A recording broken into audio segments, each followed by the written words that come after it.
आप सभी का स्वागत है ट्रिकी विशेष सर की क्लास में। जितने स्टूडेंट सरकारी नौकरी की तैयारी कर रहे हैं, भाई आपका सब्जेक्ट दे रखा है रीजनिंग। रीजनिंग को हिंदी में तर्क शक्ति कहा जाता है। रीजनिंग का पहला ही टॉपिक दे रखा है आपका कोडिंग डिकोडिंग। मैं आपको इसका बेसिक बताऊंगा, जीरो से लेकर आपको स्टेप बाय स्टेप सारे के सारे स्टेप बताऊंगा। जैसे कि क्वेश्चन हमारे पास कंपटीशन में कैसा पूछा जाता है, भाई क्वेश्चन लिखा है यदि किसी सांकेतिक भाषा में हैंड को IBOE लिखा गया है तो उसी सांकेतिक भाषा में लक्की को क्या लिखा जाएगा। अगर आप देखेंगे HAND हैंड को लिखा गया है IBOE। भाई उसने पूछा आपसे LUCKY लक्की को क्या लिखा जाएगा। अगर कोडिंग डिकोडिंग का आपका सवाल आता है तो आपको करना क्या है, पहले ऊपर वाले पैटर्न को आपको पहचानना है ये किस लैंग्वेज में लिखा गया है। जैसे जैसे हम आगे बढ़ते जाएंगे वैसे वैसे आपके स्टेप टफ होते जाएंगे। ये आपका बेसिक है, यानी कि पहला ही क्वेश्चन है इसलिए इजी है। हैंड को हमें पहचानना IBOE क्यों लिखा गया, तभी हम लक्की को लिख सकते हैं। अगर आप देखेंगे H के बाद मेरे पास I दे रखा है, भाई L मेरे पास दे रखा है मेरे पास 12 पे, 12 के बाद मेरे पास आता है 13, यानी कि 13 पे आता है मेरे पास M। नंबर डाल लीजिए, नंबर डालने के बाद तो चेक कर लीजिए तो भी आपका करेक्ट आंसर दिखाएगा। ज़्यादातर स्टूडेंट करते क्या हैं, A से लेकर Z तक ABCD लिख लेते हैं और उल्टे क्रम में भी लिख लेते हैं, और फिर लिखने के बाद उनकी पोजीशनों को लिखने के पीछे से देखकर लिखते फिर सॉल्व करते हैं। वो भी सही है, लेकिन उससे आपका टाइम वेस्ट होता है।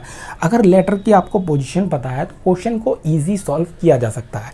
जैसे कि अगर चलिए मैं नंबर डाल लेता हूँ, एक काम करता हूँ फिर सॉल्व करते हैं।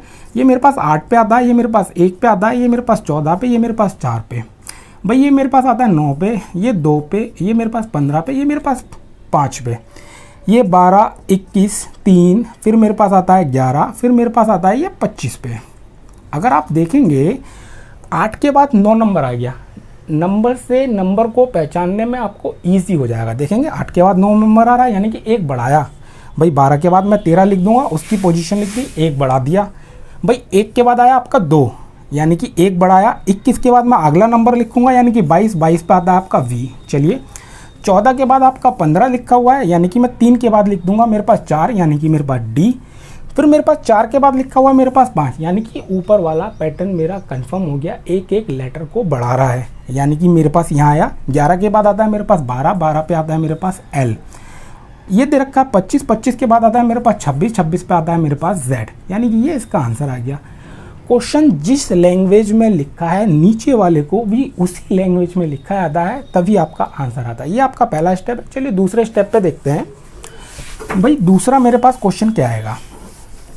क्वेश्चन की लैंग्वेज अगर आप देखेंगे, क्वेश्चन आपका इसी लैंग्वेज में लिखा होगा, बस मैं लेटर को चेंज कर देता हूँ और हर एक स्टेप बाय स्टेप बताता हूँ।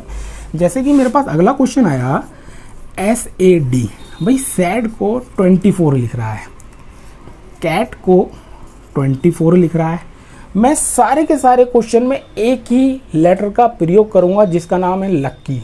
उसका मैं इसलिए प्रयोग कर रहा हूँ, क्वेश्चन को हम ही अपना बना सकते हैं और अपना भी सॉल्व कर सकते हैं, बस हमें ऊपर वाला पैटर्न को पहचानना है। मैंने बोला LUCKY लक्की को क्या लिखा जाएगा। ये क्वेश्चन आपका UPP में क्वेश्चन ये रिपीट हुआ है, जो अभी आपका पीछे सिपाही भर्ती की परीक्षा हुई है उसमें क्वेश्चन ये आया भी है। आपको पहचानना है सैड को ये 24 क्यों लिख रहा है, कैट को 24 क्यों लिखा है, तो लक्की को मैं क्या लिखूंगा। चलिए देखते हैं। अगर आप देखेंगे इसके आप नंबर लिख लीजिए और इसके भी आप नंबर लिख लीजिए। अगर आप देखेंगे नंबरों को आप जोड़ते हैं, 19 और 1 20, 20 और 4 आपके हो गए 24, यानी कि उनकी पोजीशनों को जोड़ दिया गया है। ठीक है। अगला मेरे पास 3 और 1 4 और 20 मेरे पास 24, यानी कि पोजीशनों को जोड़ दिया गया। ऐसे ही आप नीचे वाले जो आपसे पूछा गया उसे उसी लैंग्वेज में लिख देंगे, आपका करेक्ट आंसर आ जाएगा। ये मेरे पास दे रखा है 12 पे, ये मेरे पास 21 पे, ये मेरे पास 3 पे, ये मेरे पास 11 पे, ये मेरे पास 25 पे। भाई हमें करना क्या है, सबको जोड़ देंगे। भाई जोड़ने के बाद आएगा मेरे पास 12, 21 और 3, फिर मेरे पास 11, ये मेरे पास 25। इन्हें अगर आप जोड़ देंगे तो आपका आंसर आ जाएगा। कहने का सेंस सीधा सीधा ये है, कोडिंग डिकोडिंग में आपका क्वेश्चन जो भी आएगा आपको केवल ये पहचानना है, जो क्वेश्चन जिस लैंग्वेज में लिखा होगा नीचे वाले को आपको उसी लैंग्वेज में लिखना, आपका करेक्ट आंसर आएगा। चलिए आप जोड़ लीजिएगा, आपका आंसर करेक्ट हो जाएगा। अगले क्वेश्चन की ओर बढ़ते हैं। भाई अगला मेरे पास क्वेश्चन क्या दे रखा है, भाई नेक्स्ट क्वेश्चन मेरे पास है ORAL, ओरल को लिखा जा रहा 3196। फिर मैं ले लेता हूँ लक्की, LUCKY। लक्की को क्या लिखा जाएगा? क्वेश्चन इसी लैंग्वेज में आएगा, किसी सांकेतिक भाषा में ओरल को ये लिखा जाता तो उसी सांकेतिक भाषा में लक्की को क्या लिखा जाएगा। नाम का मैं एक ही प्रयोग कर रहा हूँ ताकि आपको हर एक स्टेप इसमें आपको बता सकूँ। चलिए देखते हैं आपका ओरल को पहचानना 3196 आया कैसे। सबसे पहले मैं काम करता हूँ, इन पे मैं नंबर डाल लेता हूँ, इस पे भी मैं नंबर डाल लेता हूँ। नंबर डालने के बाद 3196 आ कैसे सकता है? अगर आप देखेंगे या एल की पोजीशन होती है 12, 2 और 1 आपका ये 3, यानी कि डबल वाला नंबर जो है वो जोड़ रहा है, सिंगल नंबर आपका वो वैसे का वैसे लिख रहा है। देखिए 1 का 1 ऐसे लिख दिया, इसे आपस में जोड़ेंगे 8 और 1 9 होता है, इसे आपस में जोड़ेंगे 5 और 1 6 होता है। यानी कि आपने क्वेश्चन की लैंग्वेज को पहचान लिया। पोजीशन लिखने के बाद जो आपके नंबर है डबल वाले को जोड़ रहा है, सिंगल वाला नंबर ऐसे लिख रहा है। अगर आप देखेंगे भाई 5 और 2 आपका 7 आ गया, 1 1 यानी कि आपका 2 आया, 3 का 3 आपका ऐसे का ऐसे आ जाएगा, 2 और 1 आपका 3 आ गया और 2 और 1 आपका 3 आ गया, यानी कि ये आपका आंसर आ जाएगा। मैंने आपको बताया क्वेश्चन जिस लैंग्वेज में लिखा है नीचे वाले को आपको उसी लैंग्वेज में लिखना, आपका करेक्ट आंसर आएगा। चलिए आगे स्टेप की ओर बढ़ते हैं। भाई आगे मेरे पास स्टेप दे रखा है, भाई मान लीजिए इंग्लैंड। भाई इंग्लैंड को 343 लिख रहा है, इंग्लैंड को 343 लिख रहा है, तो मैंने आपसे बोला न्यूजीलैंड को क्या लिखेगा। ये क्वेश्चन भी आपका रिपीट हुआ, UPSSC के एग्ज़ाम में क्वेश्चन ये आया भी था और आपका SSC CGL के एग्ज़ाम में भी क्वेश्चन रिपीट हुआ है। इस टाइप से क्वेश्चन रिपीट होते रहते हैं, लेकिन अगर आप देखेंगे पैटर्न थोड़ा सा लॉजिक है। जैसे कि आप पहचानने की कोशिश करेंगे इंग्लैंड को 343 क्यों लिखा हुआ है। अगर आप देखेंगे 1 2 3 4 5 6 7, इंग्लैंड में कितने लेटर हैं? 7, 7 की पावर 3, 7 की पावर 3 का मतलब यानी कि क्यूब कर दिया गया है, यानी कि 7 × 7 × 7, 7 सत्ते 49, 49 सत्ते आपका 343, यानी कि लेटर को काउंट करने के बाद उसका क्यूब कर दिया गया है। ऐसे ही मैं नीचे वाले कर दूंगा, मेरा आंसर हो जाएगा 1 2 3 4 5 6 7 8 9।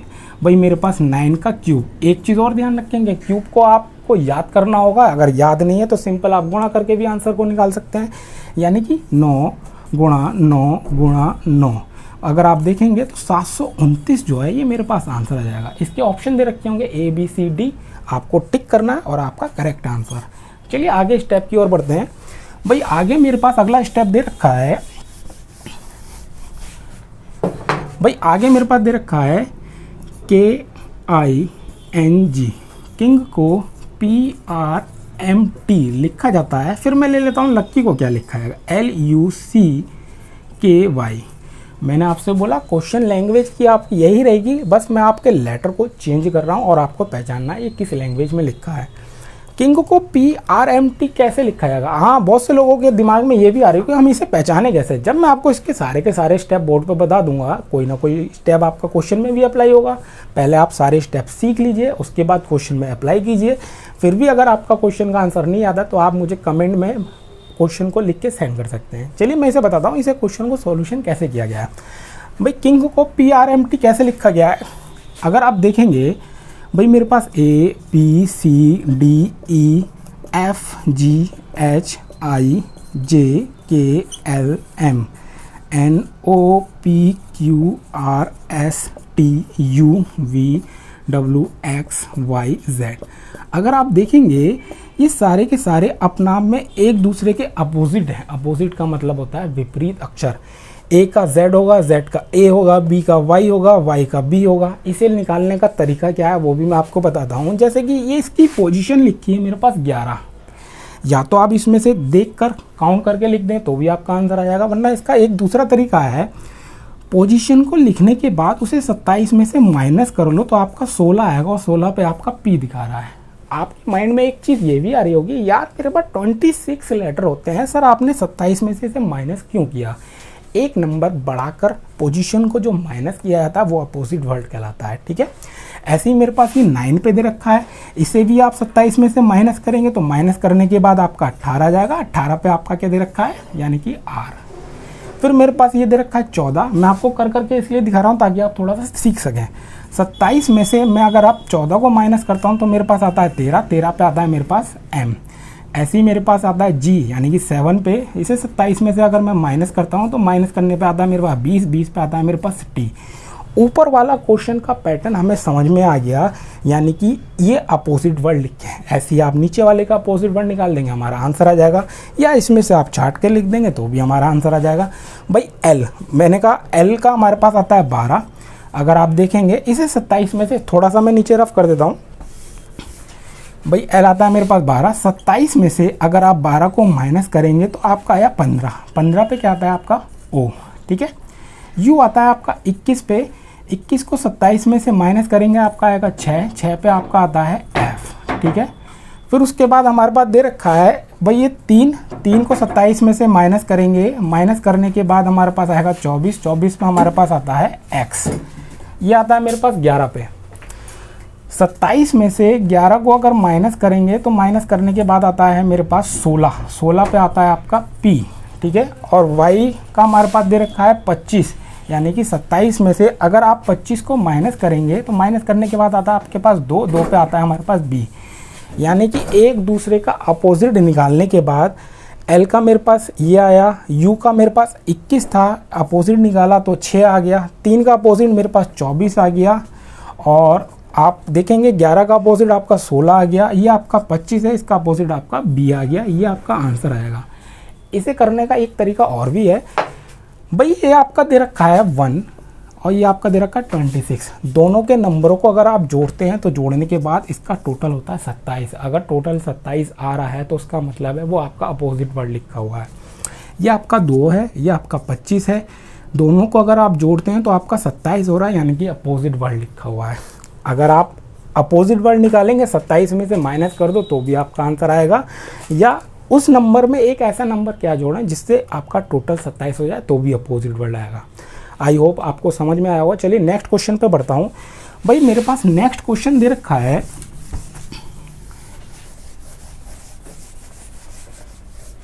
मान लीजिए मेरे पास नेक्स्ट क्वेश्चन दे रखा है, फैन को 21, 26, फिर मेरे पास 13, मान लो मेरे पास फिर मुझसे पूछ लिया गया रूम को क्या लिखा जाएगा, रूम को क्या लिखा जाएगा। आपको मैंने बताया क्वेश्चन इसी लैंग्वेज में लिखा होगा, लेकिन आपको पहले स्टेप पहचानना है ये इसने क्यों लिखा हुआ है, ठीक है। अगर आप देखेंगे ये 21 पे है, सॉरी ये आपका 6 पे है और ये आपका 21 है, यानी कि 21 पे मेरे पास U आता है, लेकिन U नहीं लिखा, उसने उसकी पोजीशन लिख दी, यानी कि अपोजिट वर्ड लिखा हुआ है, यानी कि उसका अपोजिट वर्ड लिखा हुआ। एक आपका कितना था Z, यानी कि आपका Z की पोजीशन लिखी है लेकिन Z नंबर नहीं लिखा। ये आपका 14 पे आता है, इसका अपोजिट यानी कि आता है मेरे पास M, लेकिन M नहीं लिखा हुआ, यहाँ आपकी उसकी पोजीशन लिखी है। ऐसे ही नीचे वाले का देख लेंगे, भाई आपका ये 18 है, या तो भाई 27 में से 18 घटाओ, मेरे पास 9 आया, नंबर लिख लो। फिर आपका 27 में से 15 घटाओगे, फिर घटाने के बाद आपका 12 आएगा, 12 लिख लो, 12 लिख लो, इसका मेरे पास आया भाई 14, ये मेरे पास आंसर हो जाएगा। क्वेश्चन की लैंग्वेज को पहचानना बहुत ज़रूरी है। अगर आपने क्वेश्चन को पहचान लिया तो आपका क्वेश्चन ईजी सॉल्व हो जाएगा। चलिए आगे स्टेप की ओर बढ़ते हैं। अगला मेरे पास स्टेप है, भाई मान लीजिए मैंने फिर क्वेश्चन लिया SAD, सैड को भाई मेरे पास 8 लिखा जा रहा है। फिर मैंने आपसे पूछा कैट को क्या लिखा जाएगा, कैट को क्या लिखा जाएगा। मैंने आपको बताया क्वेश्चन की लैंग्वेज को पहचानना बहुत ज़रूरी है। अगर क्वेश्चन की लैंग्वेज को आपने पहचान लिया तो क्वेश्चन को आप इजी सॉल्व कर सकते हैं। पहले इन पे नंबर लिख लीजिए, नंबर लिखने के बाद आपने इन्हें सबको जोड़ा तो 24 आ रहा है, ठीक है। अगर आप देखेंगे लेटर कितने हैं, 1 2 3, 3 से अगर आप इसे डिवाइड करेंगे तो डिवाइड करने के बाद आपका 8 दे रखा है, यानी कि जिसे हम बोलते हैं एवरेज, यानी कि जिसे हम हिंदी में बोलते हैं औसत। औसत क्या होता है, पदों का योग बटे पदों की संख्या। आपने क्वेश्चन की लैंग्वेज को पहचान लिया, नंबरों को जोड़कर जितने लेटर है उससे भाग कर रहा, नीचे वाले को भी मैं वही करूँगा। मेरे पास 3 आया, 1 आया, मेरे पास 20 आया, इसे जोड़ेंगे तो मेरे पास 24 आएगा। 3 से डिवाइड कर देंगे तो डिवाइड करने के बाद आपका 8 ही आंसर आएगा। वो ऑप्शन के ऊपर डिपेंड करता है। ठीक है, चलिए अगले स्टेप पे बढ़ते हैं। अगला स्टेप मेरे पास दे रखा है, अगला स्टेप मैं लेता हूँ। जैसे कि मेरे पास क्वेश्चन दे रखा है विजय, भाई विजय को दे रखा है मेरे पास, विजय को ये लिखा हुआ है, उसने आपसे पूछा सुधा का कोड क्या होगा, सुधा का कोड क्या होगा। मैं आपको एक एक क्वेश्चन इसलिए लिख के दिखा रहा हूँ ताकि आप उसके स्टेप बाय स्टेप क्वेश्चन को सीख सकें। ठीक है ना। अब आपको ये पहचानना है इसने ये क्यों लिखा हुआ है। वी का पोजीशन होता है आपका 22, आई का पोजीशन होता है आपका 9, जे का पोजीशन होता है आपका 10, ए का पोजीशन होता है आपका 1 और वाई का पोजीशन होता है आपका 25। यानी कि लेटर की पोजीशन को ऐसे का ऐसे लिख दिया गया है। भाई एस का आपका आता है 19, यू का आता है आपका 21, डी का आता है आपका 4, एच का आता है आपका 8, एक का आता है 1, यानी कि आपका आंसर हो गया। क्वेश्चन जिस लैंग्वेज में लिखा होगा आपको उसी लैंग्वेज में लिखना, आपका करेक्ट आंसर आ जाएगा। चलिए आगे स्टेप देखते हैं। भाई अगला स्टेप मेरे पास है, जैसे कि RADAR, रडार को रडार ही लिख रहा है। उसने पूछा वार को क्या लिखा जाएगा। भाई इलाहाबाद हाई कोर्ट का भी पीछे आपका 2020 का पेपर संपन्न हुआ है, उसमें क्वेश्चन ये भी रिपीट हुआ है और SSC CHSL 2014 में भी क्वेश्चन ये आया है। यार रडार को रडार लिख रहा है तो मैं वॉर क्या लिखूंगा। आप कहेंगे यार सीधे सीधे वॉर ही लिखेंगे, लेकिन ऑप्शन डिपेंड करेगा। ध्यान से देखना, अगर आप देखेंगे वॉर को वॉर ही लिख देंगे ये भी आपका आंसर सही है, लेकिन ऑप्शन के ऊपर डिपेंड करेगा ऑप्शन क्या दे रखे हैं। लेकिन इसका वॉर आपका आंसर सही नहीं है। वो क्यों गलत है वो भी मैं आपको बताता हूँ। इसे उल्टा लिखते हो ना, उल्टा लिखने के बाद भी आपका वही चीज़ आ रहा है। अगर इसे उल्टा लिखेंगे तो उल्टा लिखने के बाद आपका आएगा RAW, ये आपका आंसर हो जाएगा। क्वेश्चन बहुत आपका घुमाता है कोडिंग डिकोडिंग में। चलिए आगे स्टेप की ओर बढ़ते हैं। आगे मेरे पास स्टेप दे रखा है, भाई मान लीजिए फिर आ गया मेरे पास विजय, विजय को लिख रहा है ZCMMA। अब मान लीजिए भाई सुधा को क्या लिखेगा, सुधा को क्या लिखेगा। मैंने आपसे बोला स्टेप बाय स्टेप जैसे जैसे हम आगे बढ़ते रहेंगे वैसे वैसे आपके क्वेश्चन थोड़े टफ होते जाएंगे। विजय को ZCMMA लिखा है तो सुधा को क्या लिखा जाएगा। आपको इसे पहचानना है, पहचानने के बाद नीचे वाले क्वेश्चन को सॉल्व करना। अगर आप देखेंगे y के बाद z आ रहा है, a के बाद मैं b ले लेता हूँ, भाई a के बाद c आ रहा है, यानी कि a के बाद b छोड़ा, पहले 1 जोड़ रहा है, फिर 2 जोड़ रहा है, फिर 3 जोड़ रहा है, फिर 4 जोड़ रहा है, फिर 5 जोड़ रहा है। ऐसे आप सॉल्यूशन करेंगे। भाई इसमें आपने 2 जोड़े यानी कि h होता है 8 पे, 8 और 2 आपके कितने हो गए 10, यानी कि 10 पे आपका j। फिर इसमें आप देखेंगे इसमें 3 जोड़ रहा है, भाई आपका यह 4 पे आता है, 4 में 3 जोड़ोगे 7, 7 पे आपका कितना है g। इसमें आपका 4 जोड़ रहा है, भाई आपका 4 अगर जोड़ रहा है u आता है आपका 21 पे, 21 में आप 4 जोड़ते हैं तो 25 पे आपका क्या आता है y। इसमें आपका 5 जोड़ रहा है, अगर आप 19 में 5 जोड़ते हैं तो 5 जोड़ने के बाद आपका आता है 24, 24 पे आपका आता है x। ये हमारा आंसर हो गया। ठीक है, अगला स्टेप देखते हैं। भाई आगे मेरे पास स्टेप दे रखा है, भाई मान लीजिए क्वेश्चन को जैसे जैसे मैं आपको बना रहा हूँ कोडिंग डिकोडिंग में आपको उलझाएगा ज़रूर। क्वेश्चन एक एक लेकर इसलिए सॉल्व कर रहा हूँ ताकि आपको क्वेश्चन की लैंग्वेज समझ में आ जाए। ये मेरे पास रीजनिंग का कोडिंग डिकोडिंग का पार्ट 1 है। पार्ट 2 मैं आपके लिए बहुत जल्दी लेके आऊँगा। अगर वीडियो आपको अच्छा लगा हो प्लीज़ लाइक, शेयर और सब्सक्राइब करना ना भूलें। धन्यवाद।